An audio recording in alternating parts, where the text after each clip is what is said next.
नमस्कार मित्रों, जय श्री राम। मैं विपुल आईएसडी नेटवर्क के बॉलीवुड सेक्शन में आप सभी का पुनः स्वागत कर रहा हूं। मित्रों, मायावाद को लेकर सबसे अधिक शोध और ज्ञान पूरब के पास रहा है।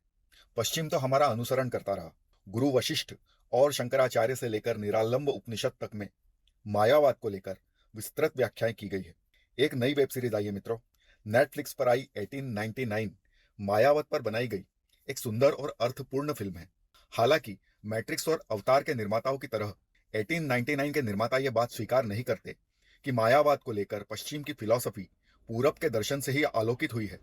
इस वेब सीरीज की कथा कुछ ऐसी है कि यूरोपियन आप्रवासियों से भरा एक जहाज यूके से अमेरिका की ओर यात्रा कर रहा है। कर्बर्स नामक इस जहाज में हर वर्ग के यात्री मौजूद हैं। बीच यात्रा में ही जहाज पर संदेश आता है कि एक अन्य लापता जहाज प्रोमेथ्यूस की लोकेशन मिल गई है। शिप का कप्तान यात्रा बीच में रोककर प्रोमेथ्यूस की स्थिति पता लगाना चाहता है ताकि उस पर यात्रा कर रहे जीवित यात्रियों को निकाल लिया जाए। जैसे ही कर्बर्स लापता जहाज के पास पहुंचने लगता है, डेक पर विचित्र घटनाएं घटने लगती हैं। जहाज के एक केबिन में एक छोटा बच्चा यात्रा कर रहा है। इस बच्चे के पास एक पिरामिड है। शिप पर कुछ संदेहास्पद लोग भी यात्रा कर रहे हैं जिनके पास विचित्र गैजेट्स हैं। एक दिन प्रोमेथ्यूस से एक रहस्यमयी साउंड गूंजने लगता है। उसे सुनकर कर्बर्स के यात्री समुद्र में कूदकर मरने लगते हैं। एपिसोड दर एपिसोड रहस्य गहराता चला जाता है। आखिर में जब धुंध छटती है तो सभी का सामना एक विचित्र और आश्चर्यजनक सत्य के साथ होता है। यह फिल्म मायावाद को सुंदर ढंग से दर्शक के सामने रखती है। कभी कभी जहाज पर यात्रा कर रहे कुछ पात्रों को महसूस होता है कि वे किसी माया जाल में फंस गए हैं। ऐसा ही फिल्म मैट्रिक्स में भी दिखाया गया था। मैट्रिक्स की भांति ही इस सारे खेल का एक डिजाइनर है। इसे स्पॉइलर न समझ लीजिएगा मित्रों, क्योंकि डिजाइनर पर भी इस कथा का अंत नहीं होता। सिमुलेशन नामक तकनीकी विधा को मायावाद से जोड़ना एक रोचक प्रयोग सिद्ध हुआ।